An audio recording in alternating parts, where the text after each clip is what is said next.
Halo guys, selamat datang di channel kami. Don't forget to subscribe ya guys. Kami membutuhkan subscribe and viewers dan like-nya.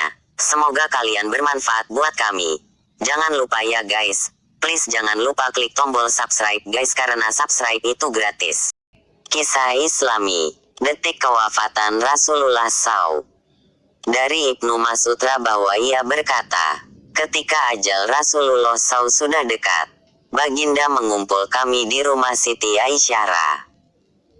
Kemudian Baginda memandang kami sambil berlinangan air matanya, lalu bersabda, "Marhaban bikum.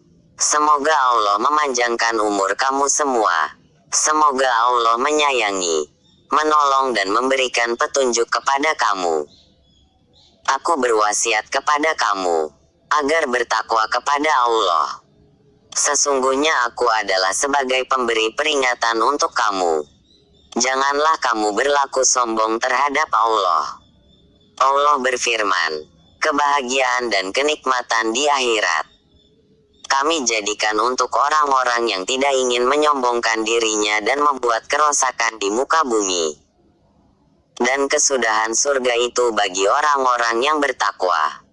Kemudian kami bertanya, "Bilakah ajal Baginda ya Rasulullah?" Baginda menjawab, "Ajalku telah hampir, dan akan pindah ke hadrat Allah, ke Sidratul Muntaha dan ke Jannatul Ma'wa serta ke Arsy-Lah." Kami bertanya lagi, "Siapakah yang akan memandikan Baginda ya Rasulullah?" Rasulullah menjawab, "Salah seorang ahli bait." Kami bertanya, "Bagaimana nanti kami mengafani Baginda ya Rasulullah?" Baginda menjawab, "Dengan bajuku ini atau pakaian Yamaniyah." Kami bertanya, "Siapakah yang mensolatkan Baginda di antara kami?" Kami menangis dan Rasulullah SAW pun turut menangis. Bahaisofiran.org. Kemudian Baginda bersabda, "Tenanglah. Semoga Allah mengampuni kamu semua. Apabila kamu semua telah memandikan dan mengafaniku, maka letaklah aku di atas tempat tidurku, di dalam rumahku ini, di tepi liang kuburku. Kemudian keluarlah kamu semua dari sisiku. Maka yang pertama-tama mensolatkan aku adalah sahabatku Jibrilas. Kemudian Mikail. Kemudian Israfil, kemudian malaikat Israel, malaikat maut beserta bala tenteranya. Kemudian masuklah Anda dengan sebaik-baiknya. Dan hendaklah yang mula solat adalah kaum lelaki dari pihak keluargaku. Kemudian yang wanita-wanitanya. Dan kemudian kamu semua." Semenjak hari itulah Rasulullah SAW bertambah sakitnya, yang ditanggungnya selama 18 hari. Setiap hari ramai yang mengunjungi Baginda. Sampailah datangnya hari Senin, di saat Baginda menghembus nafas yang terakhir. Sehari menjelang Baginda wafat, yaitu pada hari Ahad, penyakit Baginda semakin bertambah serius. Pada hari itu, setelah Bilal bin Rabah selesai mengumandangkan azannya, ia berdiri di depan pintu rumah Rasulullah SAW. Kemudian memberi salam, "Assalamualaikum ya Rasulullah." Kemudian ia berkata lagi, "As-sholah yarhamukallah." Fatimah menjawab, "Rasulullah dalam keadaan sakit." Maka kembalilah Bilal ke dalam masjid. Ketika bumi terang disinai matahari siang, Bilal datang lagi ke tempat Rasulullah. Lalu ia berkata seperti perkataan yang tadi. Kemudian Rasulullah memanggilnya dan menyuruh ia masuk. Setelah Bilal bin Rabah masuk, Rasulullah SAW bersabda, "Saya sekarang dalam keadaan sakit. Wahai Bilal, kamu perintahkan saja agar Abu Bakar menjadi imam dalam sholat." Maka keluarlah Bilal sambil meletakkan tangan di atas kepalanya sambil berkata, "Aduhai, alangkah baiknya bila aku tidak dilahirkan ibuku." Kemudian ia memasuki masjid dan berkata kepada Abu Bakar, agar beliau menjadi imam dalam sholat tersebut. Ketika Abu Bakar melihat ke tempat Rasulullah SAW yang kosong, sebagai seorang lelaki yang lemah lembut, ia tidak dapat menahan perasaannya lagi. Lalu ia menjerit dan akhirnya ia pingsan. Orang-orang yang berada di dalam masjid menjadi ribut sehingga terdengar oleh Rasulullah SAW. Baginda bertanya, "Wahai Fatimah, suara apakah yang ribut itu?" Fatimah menjawab, "Orang-orang menjadi ribut dan bingung karena Rasulullah SAW tidak ada bersama mereka." Kemudian Rasulullah SAW memanggil Ali bin Abi Thalib dan Ibnu Abbas sambil dibimbing oleh mereka berdua. Maka Baginda berjalan menuju ke masjid. Baginda sholat 2 rakaat. Setelah itu Baginda melihat kepada orang ramai dan bersabda, "Ya ma'asyiral muslimin, kamu semua berada dalam pemeliharaan dan perlindungan Allah. Sesungguhnya Dia adalah penggantiku atas kamu semua setelah aku tiada. Aku berwasiat kepada kamu semua agar bertakwa kepada Allah SWT, karena aku akan meninggalkan dunia yang fana ini. Hari ini adalah hari pertamaku memasuki alam akhirat, dan sebagai hari terakhirku berada di alam dunia ini. Malaikat maut datang bertamu pada hari esoknya, yaitu pada hari Senin. Allah mewahyukan kepada malaikat maut supaya ia turun menemui Rasulullah SAW dengan berpakaian sebaik-baiknya. Dan Allah menyuruh kepada malaikat maut mencabut nyawa Rasulullah SAW dengan lemah lembut. Seandainya Rasulullah menyuruhnya masuk, maka ia dibolehkan masuk. Namun jika Rasulullah SAW tidak mengizinkannya, ia tidak boleh masuk, dan hendaklah ia kembali saja. Maka turunlah malaikat maut untuk menunaikan perintah Allah SWT. Ia menyamar sebagai seorang biasa. Setelah sampai di depan pintu tempat kediaman Rasulullah SAW, malaikat maut itu pun berkata, "Assalamualaikum wahai ahli rumah kenabian, sumber wahyu dan risalah." Fatimah berkata kepada tamunya itu, "Wahai Abdullah, hamba Allah, Rasulullah sekarang dalam keadaan sakit." Kemudian malaikat maut itu memberi salam lagi, "Assalamualaikum. Bolehkah saya masuk?" Akhirnya Rasulullah SAW mendengar suara malaikat maut itu.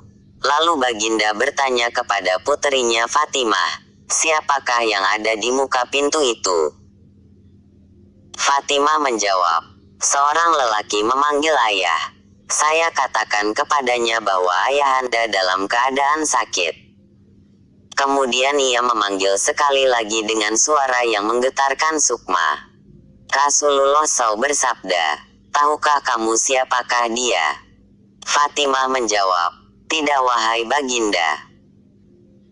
Lalu Rasulullah SAW menjelaskan, "Wahai Fatimah, ia adalah pengusir kelazatan, pemutus keinginan, pemisah jemaah dan yang meramaikan kubur."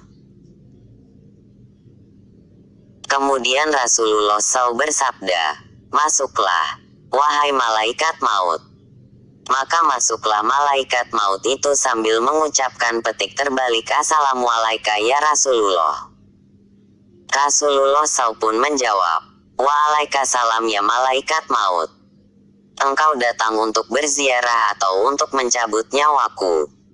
Malaikat maut menjawab, "Saya datang untuk ziarah sekaligus mencabut nyawa. Jika Tuhan izinkan akan saya lakukan. Kalau tidak, saya akan pulang." Rasulullah SAW bertanya, "Wahai malaikat maut, di mana engkau tinggalkan kecintaanku Jibril?" "Saya tinggal ia di langit dunia," jawab malaikat maut. Baru saja malaikat maut selesai bicara, Tiba-tiba Jibril As datang kemudian duduk di samping Rasulullah SAW. Maka bersabdalah Rasulullah SAW, "Wahai Jibril, tidakkah engkau mengetahui bahwa ajalku telah dekat?" Jibril menjawab, "Ya, wahai kekasih Allah." Seterusnya Rasulullah SAW bersabda, "Beritahu kepadaku wahai Jibril, apakah yang telah disediakan Allah untukku di sisinya?" Jibril pun menjawab, bahwa pintu-pintu langit telah dibuka, sedangkan malaikat-malaikat telah berbaris untuk menyambut rohmu. Baginda SAW bersabda, "Segala puji dan syukur bagi Tuhanku." Wahai Jibril, apalagi yang telah disediakan Allah untukku? Jibril menjawab lagi, bahwa pintu-pintu surga telah dibuka, dan bidadari-bidadari telah berhias, sungai-sungai telah mengalir, dan buah-buahnya telah ranum, semuanya menanti kedatangan rohmu.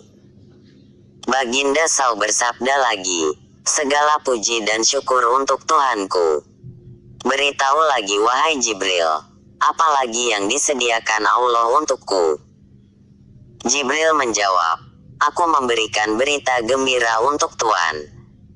Tuanlah yang pertama-tama diizinkan sebagai pemberi syafaat pada hari kiamat nanti." Kemudian Rasulullah SAW bersabda, "Segala puji dan syukur aku panjatkan untuk Tuhanku." Wahai Jibril, beritahu kepadaku lagi tentang kabar yang menggembirakan aku. Jibril As bertanya, "Wahai kekasih Allah, apa sebenarnya yang ingin Tuhan tanyakan?" Rasulullah SAW menjawab, "Tentang kegelisahanku, apakah yang akan diperolehi oleh orang-orang yang membaca Al-Quran sesudahku? Apakah yang akan diperolehi orang-orang yang berpuasa pada bulan Ramadan sesudahku? Apakah yang akan diperolehi orang-orang yang berziarah ke Baitul Haram sesudahku?" Jibril menjawab, "Saya membawa kabar gembira untuk Baginda. Sesungguhnya Allah telah berfirman, Aku telah mengharamkan surga bagi semua nabi dan umat, sampai engkau dan umatmu memasukinya terlebih dahulu."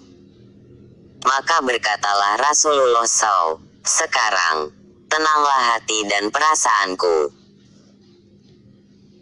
Wahai malaikat maut, dekatlah kepadaku." Lalu malaikat maut pun berada dekat Rasulullah SAW.